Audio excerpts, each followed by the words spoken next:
అందరికీ నమస్కారం ఫ్రెండ్స్. ఈరోజు మన ఛానల్లో కార్తీక పురాణం 23వ అధ్యాయము శ్రీరంగక్షేత్రమున పురంజేయుడు ముక్తి నొందుట గురించి తెలుసుకుందాం. వీడియోలోకి వెళ్లే ముందు మీకు ఇంకా ఇలాంటి ఇంట్రెస్టింగ్ ఆధ్యాత్మిక వీడియోలు కావాలంటే మన ఛానల్ను సబ్స్క్రైబ్ చేసి, లైక్ చేసి, షేర్ చేయడం మర్చిపోవద్దు ఫ్రెండ్స్. 23వ అధ్యాయము శ్రీరంగక్షేత్రమున పురంజేయుడు ముక్తి నొందుట. అగస్త్యుడు మరల అత్రిమహర్షిని గాంచి, ఓ మునుపుంగవా! విజయమందున పురంజేయుడు ఏమి చేసెనో వివరింపు మని యడుగగా అత్రిమహాముని ఎట్లు చెప్పిరి. కుంభసంభవ.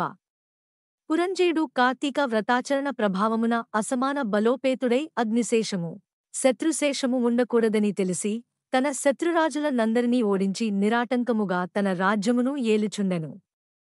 తన యొక్క విష్ణుభక్తి ప్రభావము వలన గొప్ప పరాక్రమవంతుడు, పవిత్రుడు, సత్యదీక్షాతత్పరుడు, నిత్యాన్నదాత, భక్త ప్రియవాది, తేజోవంతుడు, వేదాంగవేత్తయై యుండెను. మరియు అనేక శత్రువులను జయించి దశదిశలా తన యఖండకీర్తిని ప్రసరింపచేసెను. శత్రువులకు సింహస్వప్నమై విష్ణు సేవాధురంధరుడై కార్తీకవ్రత ప్రభావమున కోటికి పడగెత్తి అరిషడ్వర్గములను కూడా జయించినవాడై యుండెను. ఇన్ని ఎలా? అతడిప్పుడు విష్ణు భక్తాగ్రేసరుడు, సదాచార సత్పురుషులలో ఉత్తముడై రాణించుచుండెను. అయినను తనకు తృప్తిలేదు. ఏ దేశమున, ఏ కాలమున, ఏ క్షేత్రమున ఏ విధముగా శ్రీహరిని పూజించిన కృతార్థుడ నగుదునా యని విచారించుచుండగా ఒకానొకనాడు అశరీరవాణి, పురంజయ! కావేరీ తీరమున శ్రీరంగ క్షేత్రమున్నది, దానిని రెండవ వైకుంఠమని పిలిచెదరు. నీవచిటికేగి శ్రీరంగనాథస్వామిని అర్చింపుము, నీవీ సంసార సాగరమును దాటి మోక్షప్రాప్తి నొందుదువు అని పలికెను.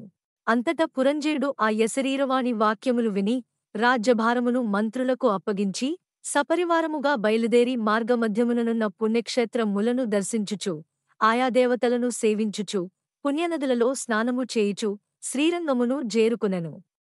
అక్కడ కావేరీనది రెండు పాయలై ప్రవహించుచుండగా మధ్యనున్న శ్రీరంగనాథాలయమున శేషశయ్యపై పవ్వళించియున్న శ్రీరంగనాథుని గాంచి పరవశమంది. చేతులు జోడించి, దామోదరా, గోవిందా, గోపాల, హరే కృష్ణ, వాసుదేవ, అనంత, అచ్యుత, ముకుంద, పురాణపురుష, హృషికేశ, ద్రౌపదీమాన సంరక్షక, దీనజన భక్తపోష, ప్రహ్లాదవరద, గరుడధ్వజ, కరివరద, పాహిమాం, పాహిమాం, రక్షమాం రక్షమాం, దాసోహం పరమాత్మా దాసోహం యని విష్ణుస్తోత్రమును పఠించి కార్తీక మాసమంతయు శ్రీరంగమునందే గడిపి తదుపరి సపరివారముగా అయోధ్యకు బయలుదేరెను. హే ఫ్రెండ్స్! వీడియో చూస్తున్నారు కానీ లైక్, సబ్స్క్రైబ్ మర్చిపోతున్నారు ఫ్రెండ్స్. ఇప్పుడే నొక్కండి సబ్స్క్రైబ్ బటన్, సపోర్ట్ చేయండి ఫ్రెండ్స్. పురంజేయుడు శ్రీరంగనాథస్వామి సమక్షమున కార్తీకమాసములో చేసిన వ్రతముల మహిమ వలన అతని రాజ్యమందలి జనులందరూ సిరిసంపదలతో, పాడిపంటలతో, ధనధాన్యాలతో, ఆయురారోగ్యములతో నుండిరి. అయోధ్యానగరము దృఢతర ప్రాకారములు కలిగి, తోరణ యంత్రద్వారములు కలిగి, మనోహర గృహగోపురాదులతో చతురంగ సైన్యసంయుతమై ప్రకాశించుచుండెను. అయోధ్యా నగరమందలి వీరులు యుద్ధనేర్పరులై, రాజనీతి గలవారై, వైరిగర్భ నిర్భేదకులై, నిరంతరము విజయశీలురై, అప్రమత్తులై యుండిరి. ఆ నగరమందలి అంగనామణులు హంసగజగామినులు, పద్మపత్రాయత లోచనులునై విపుల సోణిత్వము, విశాల కటిత్వము, సూక్ష్మ మధ్యత్వము, సింహకుచపీనత్వము కలిగి రూపవతులనియు, శీలవతులనియు, గుణవతులనియు ఖ్యాతి కలిగియుండిరి. ఆ నగరమందలి వెలయాండ్రు నృత్యగీత సంగీతాది కళావిశారదలై, ప్రౌఢలై, వయోగుణ రూపలావణ్య సంపన్నలై, సదా మోహన హాసాలంకృత ముఖశోభితలయుండిరి. ఆ పట్టణ కులాంగనలు పతిశుశ్రూషాపరాయణలై, సద్గుణాలంకార భూషితలై, చిద్విలాస హాసోల్లాస పులకాంకిత శరీరలై యుండిరి. పురంజేయుడు శ్రీరంగక్షేత్రమున కార్తీమాస వ్రతమాచరించి సతీసమేతుడై ఇంటికి సుఖముగా జేరెను. పురంజేయుని రాకవిని పౌరజనాదులు మంగళవాద్య తూర్యధ్వనులతో ఎదురేగి నగర ప్రదక్షిణ చేసి నిజాంతఃపురమున ప్రవేశపెట్టిరి.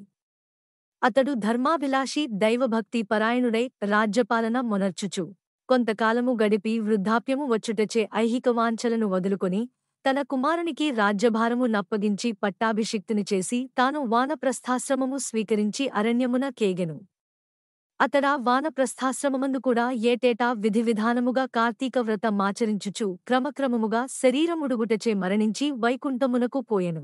కావున ఓ యగస్త్యా, కార్తీక వ్రతము అత్యంత ఫలప్రదమైన మాహాత్మ్యము కలది. దానిని ప్రతివారునూ ఆచరించవలెను. ఈ కథ చదివినవారికి, చదివినప్పుడు వినువారికి కూడా వైకుంఠ ప్రాప్తి కలుగును. ఇట్లు స్కాంద పురాణాంతర్గత వశిష్ఠ ప్రోక్త కార్తీక మాహాత్మ్యమందలి త్రయోవింశాధ్యాయము 23 రోజు పారాయణము సమాప్తము. ఈ వీడియోను వీక్షించినందుకు మీ అందరికీ హృదయపూర్వక ధన్యవాదాలు. మా యూట్యూబ్ ఛానల్ను లైక్, షేర్, సబ్స్క్రైబ్ చేయడం మర్చిపోవద్దు.